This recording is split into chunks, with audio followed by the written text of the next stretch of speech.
Can we start, please, with Andrew Hanauer, Elena Treen, and Sewell Chan? Hi. I'm so glad I get to pretend to be a journalist. This is exciting. I missed the first part of your presentation, so I apologize if you covered this, but I've been convinced as I raise an 11-year-old girl that our only hope is to band with other parents and basically create a circle. Has anyone done that successfully? There is a grassroots group called Wait Until 8th, I think based out of Austin, Texas.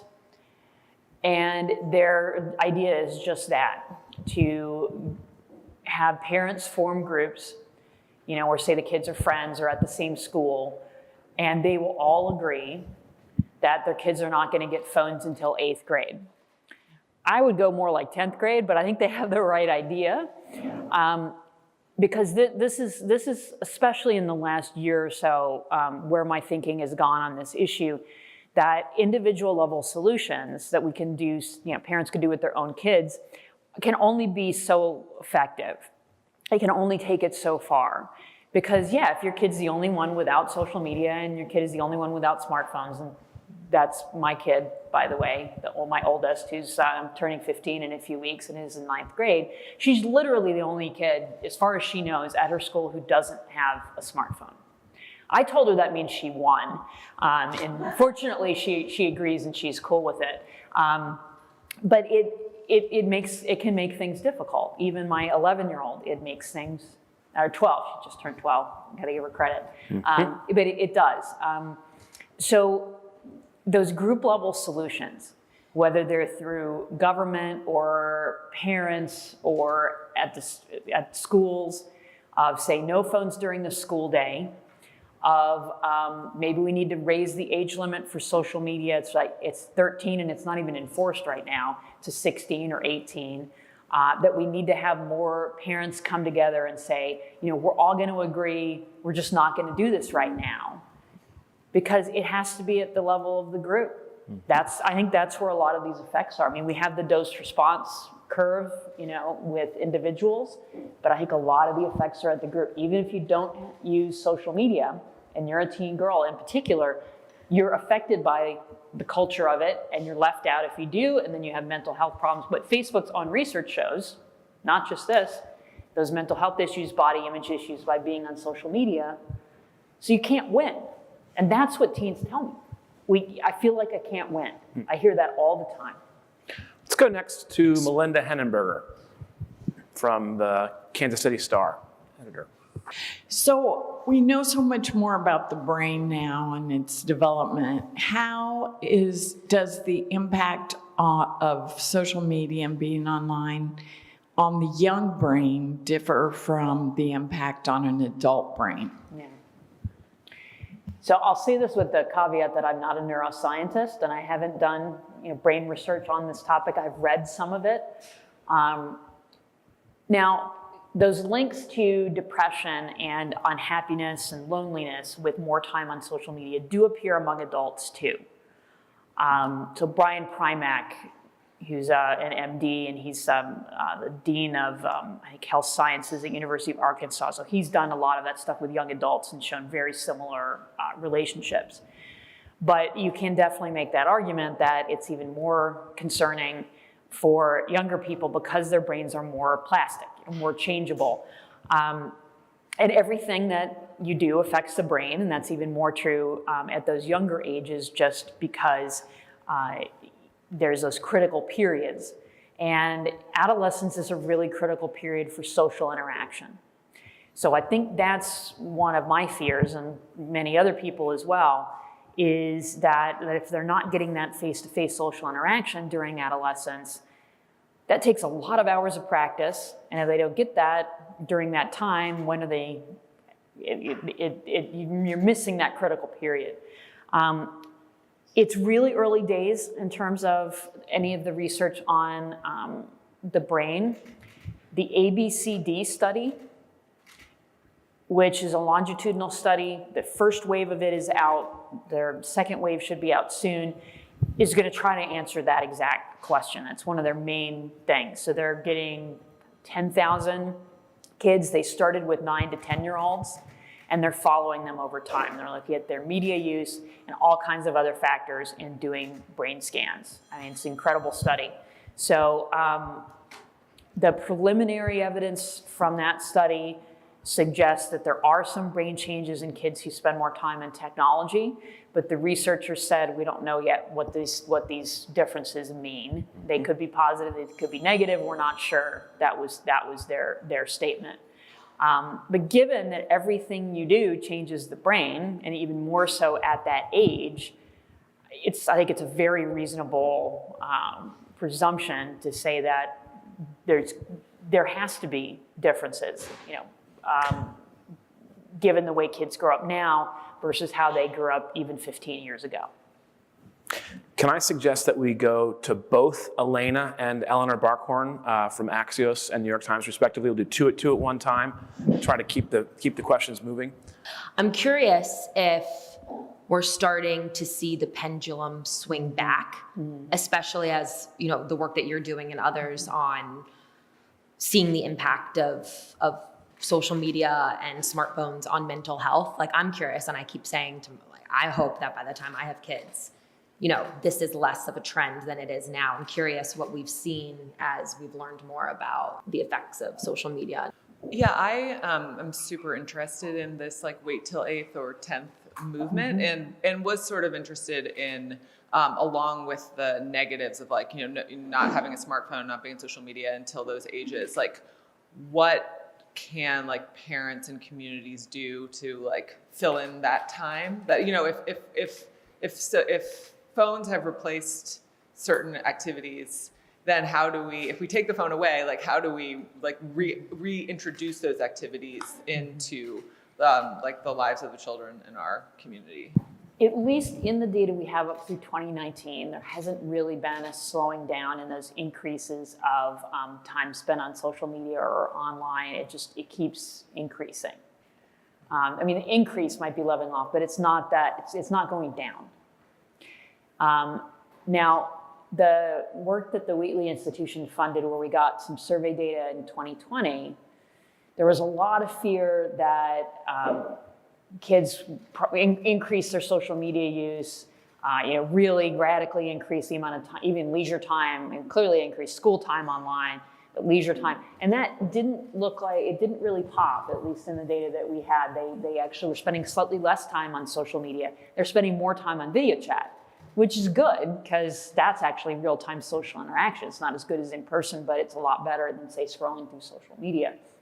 But yeah, has there been, certainly there's been much more discussion about this among parents in the last few years. I always hate trying to predict the future because, there's a good chance you could be wrong. But right now, with this attention on Facebook and their internal research, I think this might be a turning point because it's really brought it to the forefront. I think it has helped quell some of the doubts that people have had. There's been a lot of people who have said, well, kids are online anyway, there's nothing we can do about it, and it's probably not so bad. Well, Facebook's own research shows actually, yeah, it is that bad and more. And there's more congressional attention being paid to it and more parents paying attention to it. So, I think we are at that moment of reckoning. What exactly will happen? It's really hard because if all your friends are online, then what are you going to do? So I think it has to be those group solutions of parents, of communities, of schools, having those discussions, and teens themselves. Before the pandemic, I would travel to college campuses and school districts and so on. And the Long Beach School District had this great program where they had teens, kind of like a teen advisory board, and they would talk over, hey, what should we do at school to try to help people manage technology better? And of course, because they lived this all their life, they had the coolest ideas. They're like, yeah, actually, we shouldn't have phones during the school day. It was the parents who actually protested that, which was interesting. The teens themselves said, yeah, that makes a lot of sense. Then when I'm talking to my friend at lunch, I don't have to be afraid that she's going to pull out her phone. Right? So they like this idea. And I've seen a lot in the last few months too, more young people speaking out on this issue. There's an organization called Log Off. It's a 19-year-old college student from Washington University in St. Louis, Emma Lemke, I think her name is. But if you look at the Log Off movement, it's online.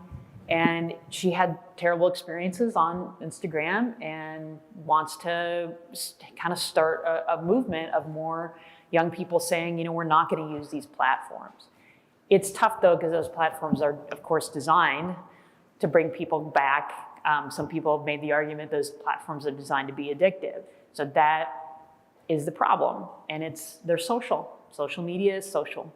So you have to have those group level solutions, and those are harder to implement, but that's the only way things are going to change, I think. Naomi Ishisaka from the Seattle Times, and Will Salatin from Slate. You had said individual level solutions could only be so effective, and then you talked a little bit about some school level, district level solutions. Are there policy changes that you think would be effective in order to change this trajectory? So, just to play devil's advocate here, you opened your presentation with the difference in the periods in terms of protection of children. We've become much more protective of children. We used to let kids grow up on their own, discover their independence, make decisions. Some of them were bad decisions, but they learned how to be autonomous. Right. Why? I guess what I'm going to ask you is, what is the best version of that argument applied to smartphones? Yeah. What are the, what's the best evidence for it? What's the best version of how we would manage it as opposed to forbid it? And what do you think of that argument? Yeah, so I fully recognize this, that John Haidt, who's become my collaborator, of course, one of his arguments is we need to give kids more freedom. But then, when it comes to technology, you're like, well, maybe they need to actually have less freedom.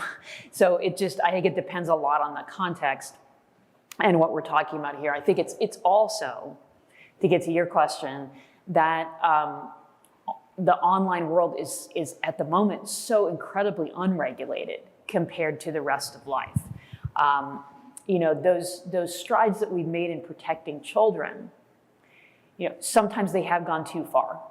Absolutely. I think there's a lot, in Illinois, that says that you can't leave your kid at home alone until they're 16.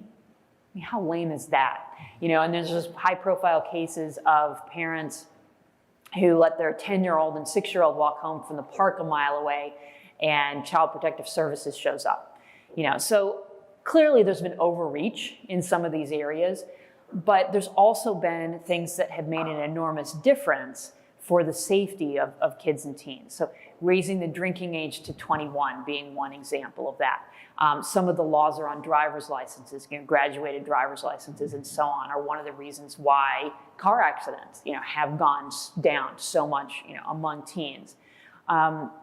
So we have to be cautious about overreach, but on the other hand, with social media and phones, it's pretty much a total free-for-all.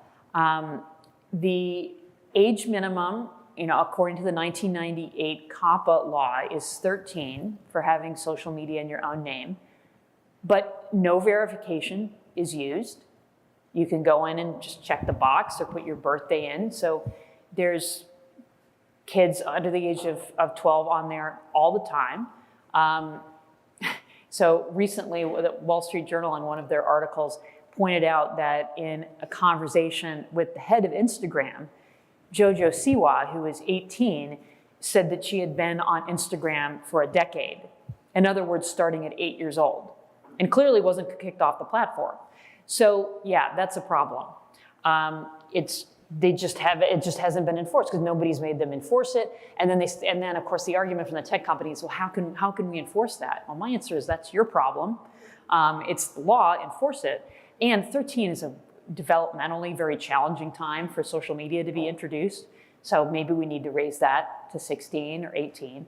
And just, in the spirit of raising the drinking age and these other things that have had such positive benefits, maybe we need to do the same with some online platforms.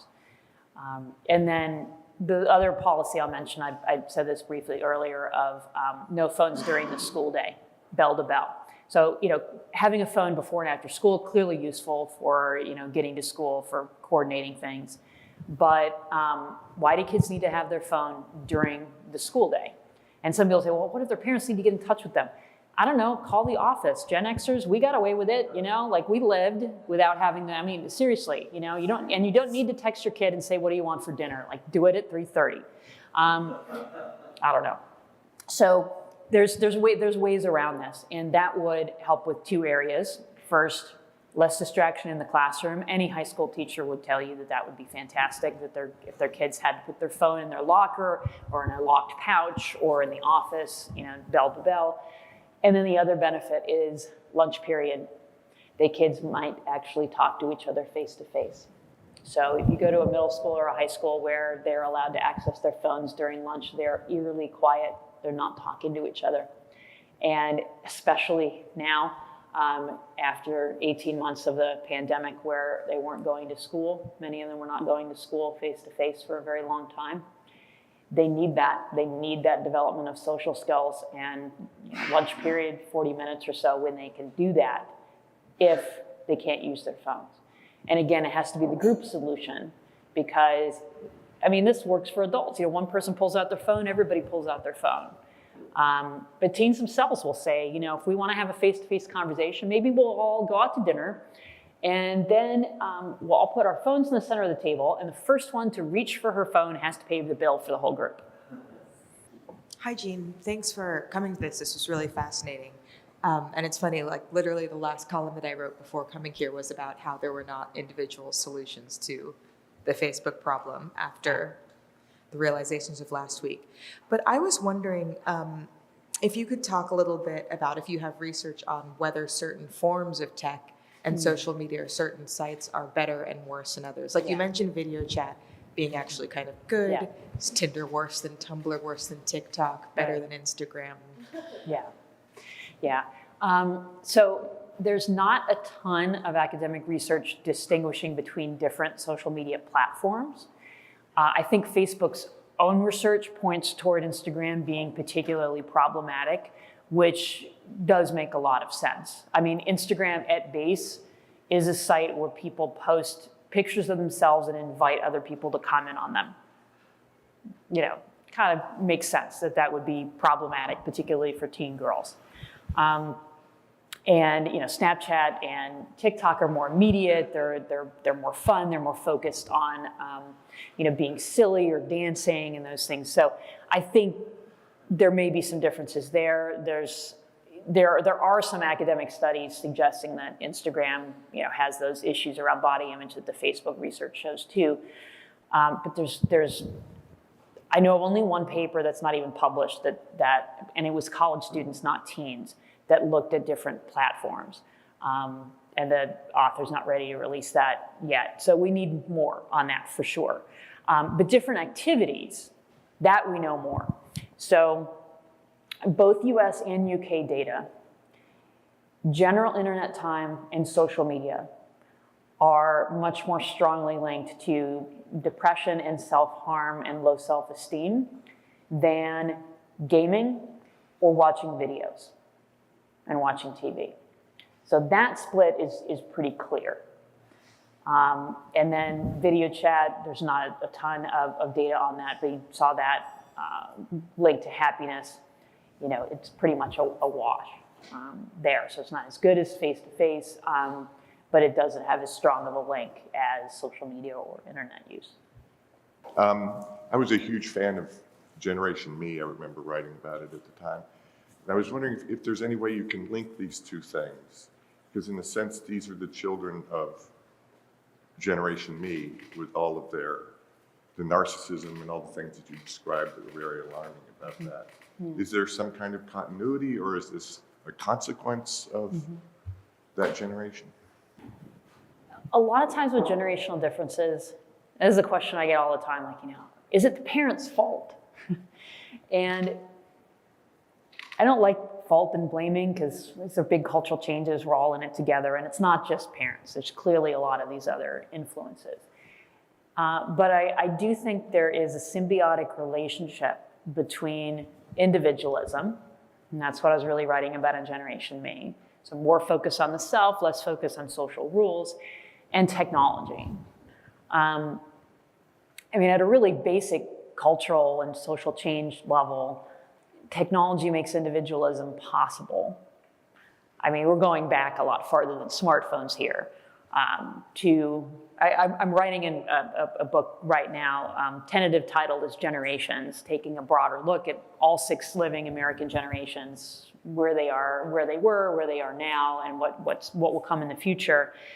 And it's kind of put me in this mindset of thinking, more broad picture about these things that, you think about as recently as the 1930s, how if you wanted to go and, move out of your parents' house and live on your own and not unmarried, you wouldn't even have a washing machine. Washing machines made a big impression on me when I was thinking about this.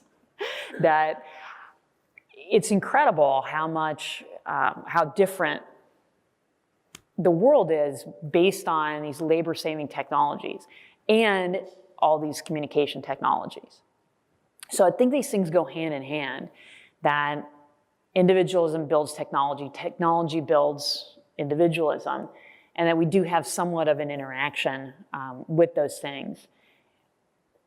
Because the way we use technology is very individualistic. When in a different cultural place with different cultural values, you might not use it in that way. But I don't really think that these trends are, say, from more kids having narcissistic parents. I mean, that could be a small part of it, but I think the change in their own lives that technology has created are probably have a bigger impact on them. Yeah, this is kind of related to Christine's question. I'm just trying to understand more, because obviously all the grown-up girls in this room know that early teen girls are mean and horrible to each other. So what specifically are the behaviors that girls are doing online that are, I know there's not great science, but just because you've thought about it so much, what can we extrapolate? What do you know about, is it the bullying? Is it you've mentioned comparing photos a lot, so that one I get, but I'm just interested in more of your thoughts about the specific ways that girls are harming each other and themselves by being online. Yeah, there is the bullying aspect, and I'll get to that, but it's also that they're comparing themselves to their friends and to celebrities and to influencers, and of course coming up short, because so many of those photos are photoshopped, or they took 200 of them to get just the right one, and they only show the good things in life, and it's a platform that's filled with beautiful people, beautiful bodies, and almost everybody looking at it feels like they can't compare. So it is that individual experience as well, and then you put the social aspect into it. So, bullying among girls at that age was bad enough when it was through, the slam book, where they'd write in the notebook and then pass it around. Just basically you imagine that, and then everybody can see it. The other thing that occurs is through the follower count and the likes count that you get on Instagram. Popularity becomes a number.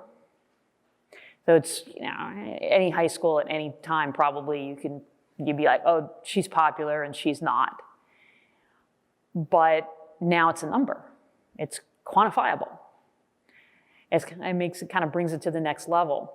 And then with the like counts, there's, oh, well, they didn't like this thing that I did, or they didn't like this picture of me. What's wrong with me? It's all of this spiral. That's what the Facebook research talks about. They call it, they referred to it as a grief spiral of these emotions that teen girls feel.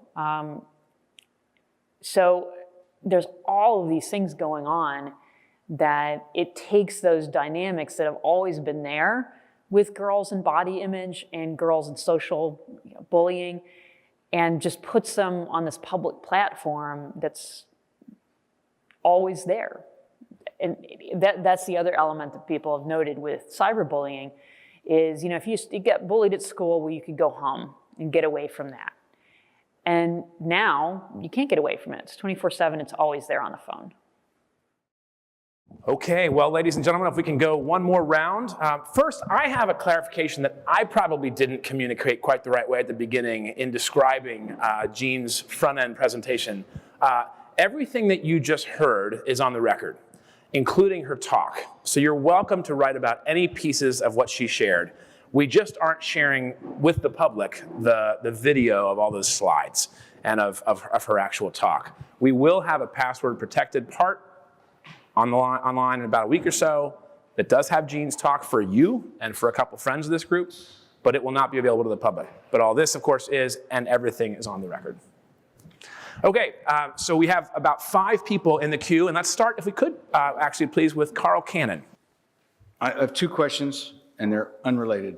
I mean, they both relate to what you said, but they're different kind of questions. The first one is, when you showed that at the very beginning, you showed some slides that showed that how people used to parent when they had larger families, and that's how I grew up out here. And my mother actually used to joke, go play in traffic, so, and we would just be gone all day long playing. I remember I walked to school 2-3 miles, junior high school, a couple miles each way. That's how we grew up. And my question is that, could that be one of the reasons that today's children are less happy? Because they miss having big families and freedom. That's my first question. The time sequence doesn't line up as precisely with technology, because as you saw, those trends started more like late 1990s and then kept going. So I think it's possible it does have something to do with it. Maybe particularly at some of the older ages where it's the young adults. So, I mean, I still think the technology is the primary piece because of the timing of the trends and because so many of those mental health trends are showing up among 10 to 14-year-olds, the self-harm, right? Because at that age, it's not going to be as impactful that you haven't had that freedom. But by 18 or 20, when you realize, well, I don't know how to make any of these decisions on my own. And then, because this is what I hear on college campuses all the time, that student affairs people say, I have more and more students who can't make even simple decisions without texting mom and dad. And I think that's when it hits for a lot of people, is when they get to that point when, they're still expected to, become adults, and then it's very hard because they haven't had as many of those experiences with independence. So I do think it is a possibility, but it's a weird thing because you take high school students and you think, well, are they staying at home and not getting the driver's license and not going out because their parents don't let them? More often than not, apparently it's the kid's idea. For one thing, they're fighting with their parents less than Gen Xers did at the same age. And we know that from the national data.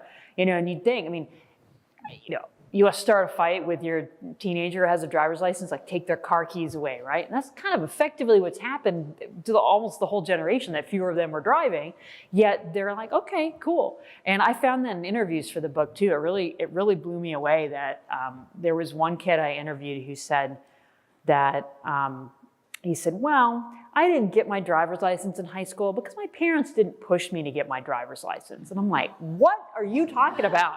I'm like, it is the other way around. That's the Gen X viewpoint and maybe even the millennial viewpoint. So that was enlightening. And I think that's so you're saying it's intuitive, but the time, it doesn't quite correlate with when it all hit the fan, in time-wise. Right, yeah, so that's the other piece of it that, but I mean, it's challenging this area of research to nail it down because, because you can't do the experiment to try to mess around with those things and change one and not the other and see, what has the bigger effect. Because you could make like a tipping point argument that, oh, well, when a few more kids weren't getting their driver's license, they weren't going out as much, maybe it didn't have as much of an effect, but then it had a bigger effect once it crossed a certain threshold or something like that. So you might be able to make that argument. I think it's in the mix with some of these mental health things, but I still think it's the technology that's the primary one, especially for the younger kids. Thank you. Second question. Now, guy who's a pollster that some of these people know, John Della Volpe, who polls, he's been polling young people at the Institute of Politics at Harvard for like 20 years, college students. Yeah. And he's writing a book, and it's not out yet, but he's very pro this generation, iGen. He's an evangelist for them. He defends them and he brags about them. He uses Gen Z, I think, so he can say Zoomers because he likes that. So, but if he was here, what he'd say is, look, if this generation is so narcissistic, why do they vote in record numbers? Well, first of all, they're not narcissistic. Okay. I was going to say, because they volunteer in record numbers and they vote more than young people have voted when they come on, they turn 18. So what does that mean? Yeah.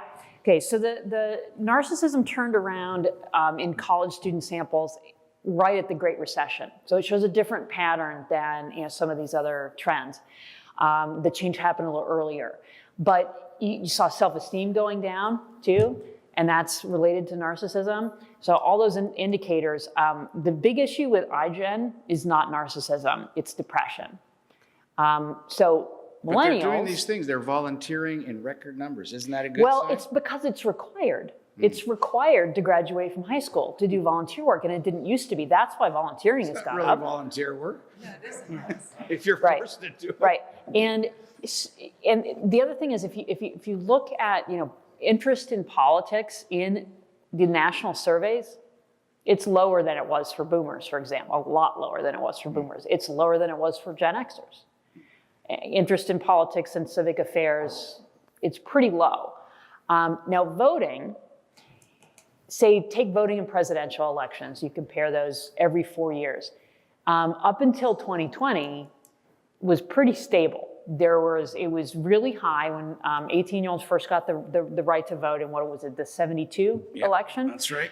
So it was very high there, and then it kind of went down. But if you and I have this graph in iGen about voter participation, it really didn't change a whole lot. Now, 2020, it did go way up, but it went way up for all ages, probably because of mail voting and just being easier to vote. I apologize. I have a three-part question. So the first is, I'm really curious about to what extent there are like nuances in one of the graphs that you showed that broke it down on gender, but also socioeconomic division. Because it seems to me like a lot of the behaviors you're describing, like having your parents drive you to school, whatever, it's like to have parents who have time to drive, and care enough to do that. So the trends are pretty much the same. Because I had the same theory. I kind of wondered, what that would be the case.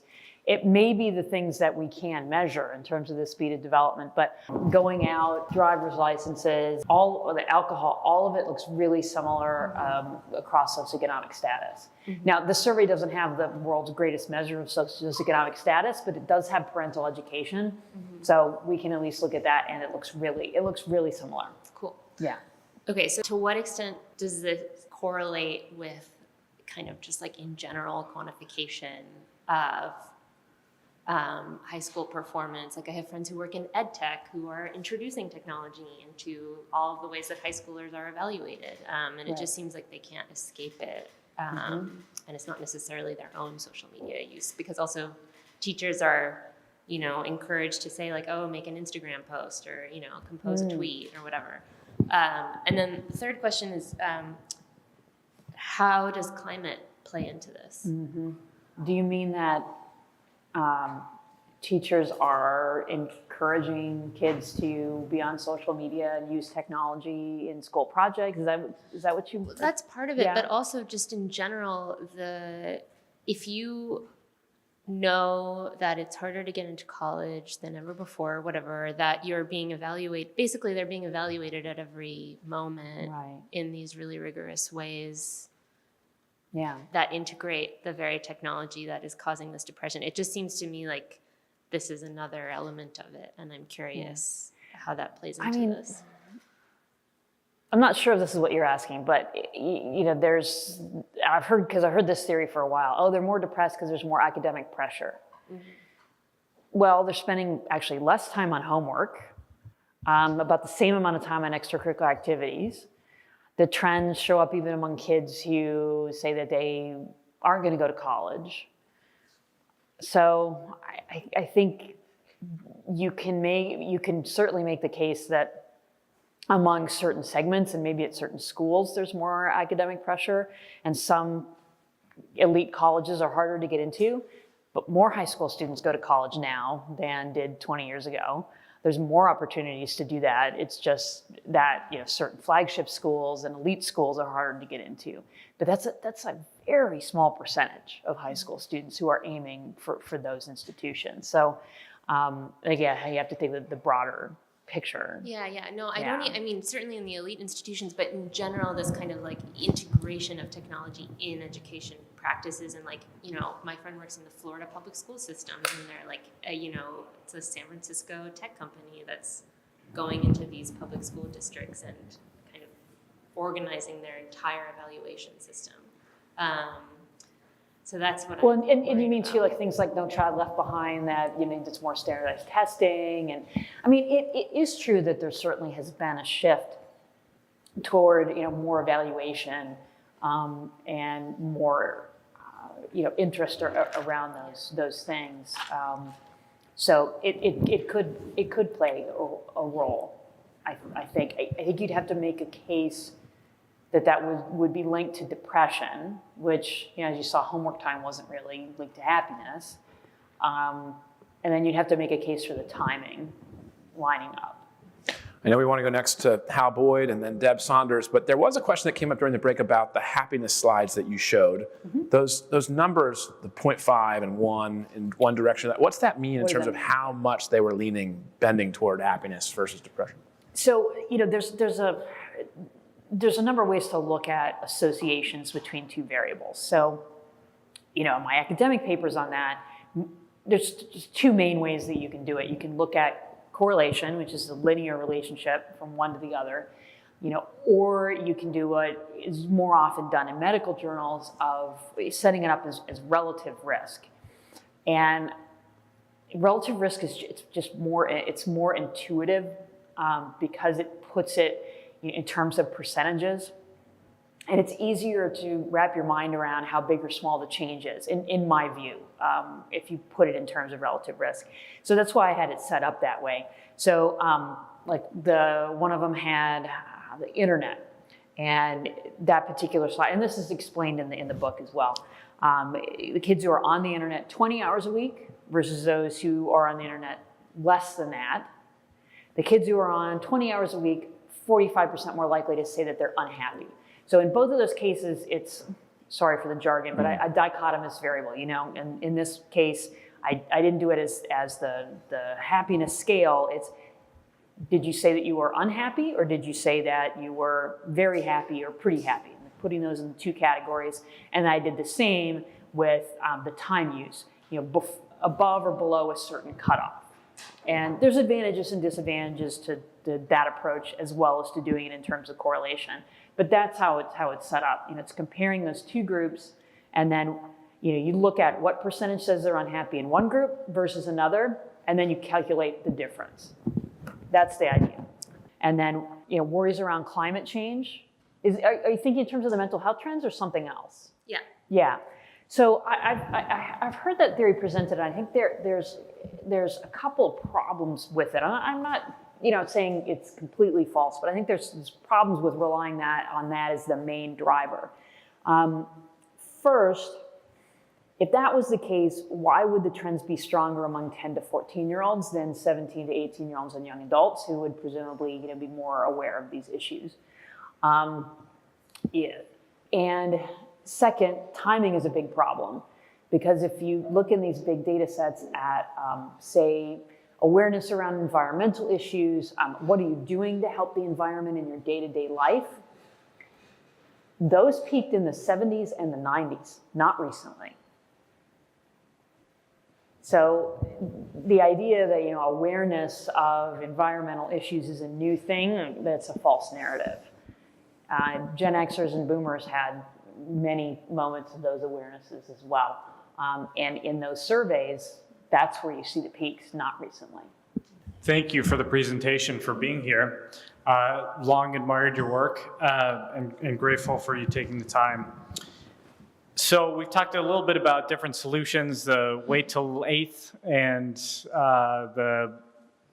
I'm looking at my notes, something else about banding together to try to so there's stave the off. log off movement, founded by a college student. So obviously in Utah, we have a lot of younger people. Perhaps, this is felt most acutely in Utah than maybe anywhere else, just because of the relative youth of the state. And we have a lot of billboards for alternative phones, Gab phone, and what some might characterize as dumb phones. I find that offensive, but I wonder if you've looked into any of those and how effective they are. This is maybe hyper-personal as I start to see my oldest inch toward teenage years, whether I should buy a Gab phone. But curious to see if those kinds of solutions are effective or if you've looked into them. Yeah, I think you can definitely make an argument that, if for convenience's sake, if you need to get your kid a phone, get him a flip phone. It's a hard sell sometimes with kids, though. I offered my oldest daughter when she was in 7th grade, didn't have a smartphone, and I wasn't willing to get her one. But I said, I'm willing to consider getting you a flip phone. And she said, Mom, a flip phone is more embarrassing than no phone. So she had no phone. But she did, she had a friend who moved, we live in San Diego. She had a friend, her best friend moved to Maryland, and we were close with their family, and she wanted to go visit. She wanted to, fly alone on the plane, which I was totally good with. Building that independence, always a good thing, and she's the kind of kid who just thrives on that. But, that's the situation where, having a phone would be a really good idea. So that's what we did. We got her basically a drug dealer phone, a burner phone. So every summer, we've gotten her a burner phone, and that's what she uses when she takes her cross-country trip. And then, and then she hands it back to us, take this away, I don't want this. It's embarrassing. So I think there you can make those arguments of trying to get technology that has some of the advantages and not the disadvantages. And that could be a Gab phone, a flip phone, a dumb phone, or it could be a smartphone that you lock down. So that's the other thing. There are really good parental controls now. There didn't used to be, but on Apple phones, Android phones, they have built-in parental controls. It's just most parents don't know they exist. You have to go in and mess with them, and it takes some learning, but they're there. I like the flip phone idea just because it's so simple, but if you're going to give the kid a smartphone, you should be using those parental controls, because the average age to get a smartphone is now 10, and most parents are just handing that phone to that kid without putting any of those guardrails on, and that's problematic for a lot of reasons. So, on those parental controls, you can have the phone, you can do this on laptops too, have it shut down at night, then there's not the temptation to be on it in the middle of the night, can help with sleep. You can block downloading apps. You can set time limits on certain apps. So, say your kid is 15 and really wants to be on TikTok or on Snapchat. Say, okay, you can have Snapchat, but you can have it for half an hour a day, use it well, or an hour a day, or whatever limit, is reasonable. And it has to be a hard limit. It can't be just a reminder. Those tend not to work. But, that phone becomes a brick at bedtime, and you can't use it, until the next morning.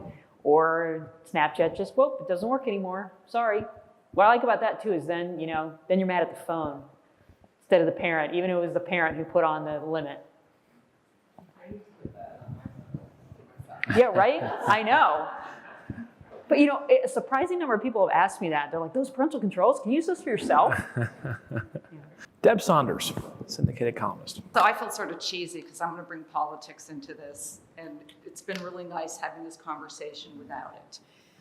This morning I was watching Frances Hagen, the whistleblower, testify, and the 60 Minutes interview, she wants the internet to be safe.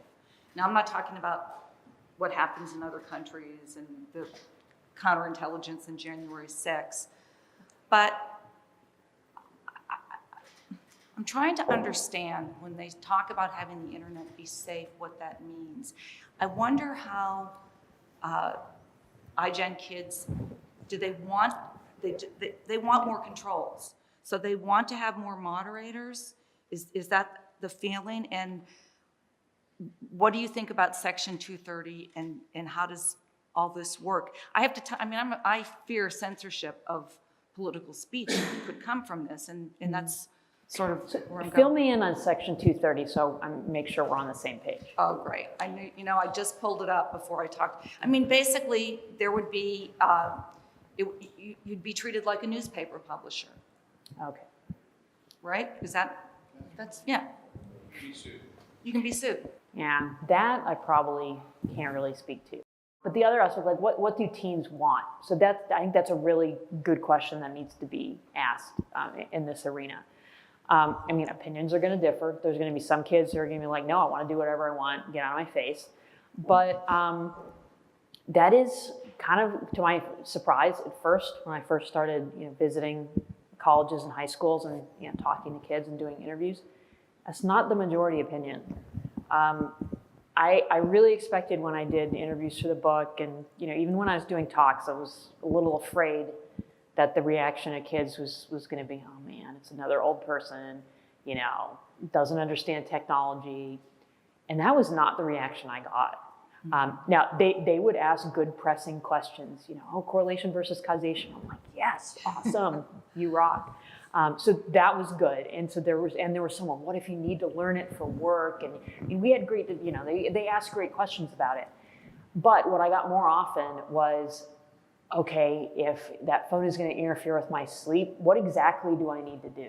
And then, okay, if social media isn't great for mental health, well, what do I do? Because all my friends are on it all the time. And if I'm not, commenting or liking, they think I'm mad at them. And so they want these practical solutions. And more iGeners are coming up with these themselves, like some of these movements where they're founded by young people themselves saying, we need to do something about this.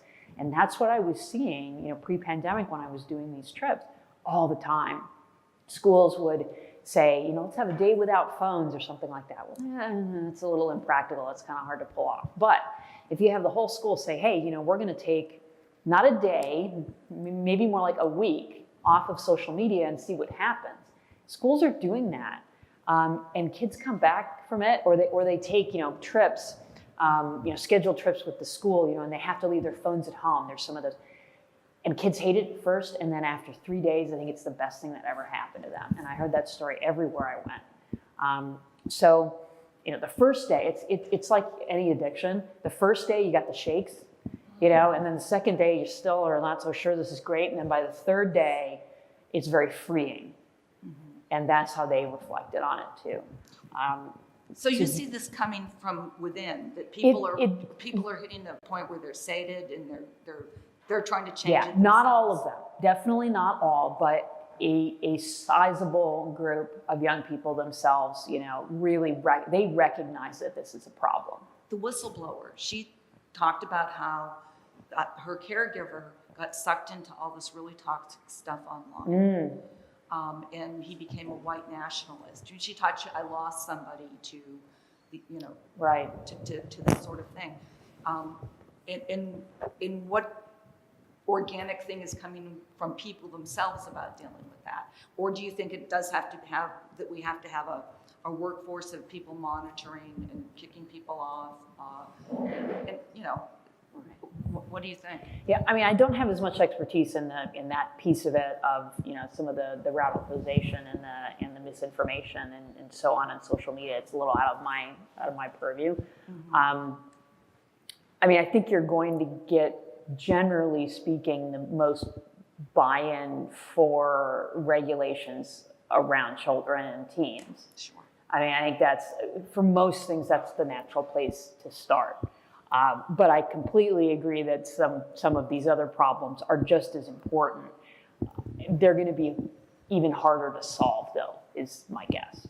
Quick moderator's privilege for one last. What is your best piece of advice for those of us who have to be on Twitter for work, who use Twitter regularly I know, to source stories? I use Twitter too, Yeah. and God, I wish I didn't. But it's similar. I have made academic connections through Twitter. There have been good things that have come out of it. I learn about a lot of research that way, but it is so hard because it feels addictive at so many points. So taking a break from it on vacation and at other times, I think has been really productive. My own personal rule for Twitter is that I do not have it on my phone or my tablet. And I think that's been a big help. I have it on my desktop computer and my laptop only. This isn't as specific to Twitter, but I'll give this other piece of advice because when I give that talk, the piece of advice that I give, I tell people, if you only want to take one thing away from the talk, it should be this. Don't have your phone in your room overnight when you're sleeping. It's not just for kids, it's for everybody. If at all possible, get the devices out of your bedroom. The research on that from sleep labs is so clear that it's disruptive to sleep. Try not to look at devices in about the hour before bedtime, because so much of it is psychologically stimulating. It's also physiologically stimulating because the blue light shines into your eyes, tricks your brain into thinking it's still daytime, and then you don't produce the melatonin, the sleep hormone that you need to fall asleep quickly. So, read a book on paper or on a Kindle Paperwhite or something that's not as psychologically stimulating and doesn't have the blue light. Now you can watch TV because that's not as psychologically stimulating, but wear those cheesy orange glasses that you can buy on Amazon. My whole family does that. I do that. I have a whole stack of them at home. They're like $10 on Amazon. But this is what I always tell people, you gotta wear those glasses. And then I'll leave with this, because the thing about the phone in the bedroom overnight that people can't get around is they'll say, but I have to have my phone in the bedroom overnight because it's my alarm clock. I have some advice for you. Buy an alarm clock. You can buy it on your phone and then put your phone away and get a good night's sleep. I know, right? It really is the best way to go. Yeah, exactly. It's grown increasingly hard to find a good alarm clock, maybe because of this phenomenon, but it is worth it. So the orange glasses filter out it's the blue light. The blue light is what seems to affect melatonin production.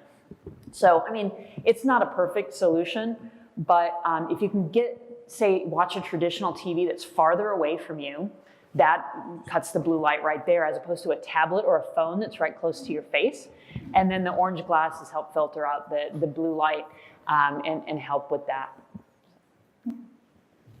Please. Oh, I missed you. I'm so sorry, Oh, Kelsey. it's okay. Is there some sort of benefit to TikTok because there's like group dances, like group activities that you then record? Yeah. Well, so there's not a ton of academic research on TikTok because it's so new.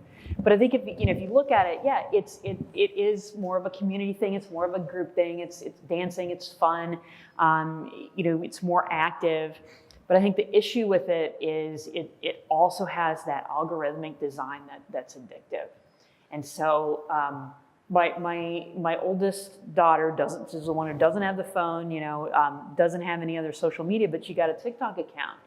And she came and told me, and I didn't even know that she had the account. I didn't realize how much time she was spending on it. And she said, I can't stop watching it. And so she made a decision on her own to delete her account. Even though it was fun and, probably not as harmful as Instagram in those mental health ways, it was taking up so much of her time that she said, I'm going into high school now, I can't do it anymore. That was like my proudest parent moment, I have to say, because it wasn't even my idea, because I didn't really, it was both my proudest and most embarrassing, because I didn't realize how much time she'd been spending on it. but she did finally tell me and then deleted it. So, yeah. We wrestled with the swag question, and we should have bought alarm clocks. or orange glasses. Or orange glasses, or both. So come on back to a future faith angle. Thank you so much, Jean Twenge.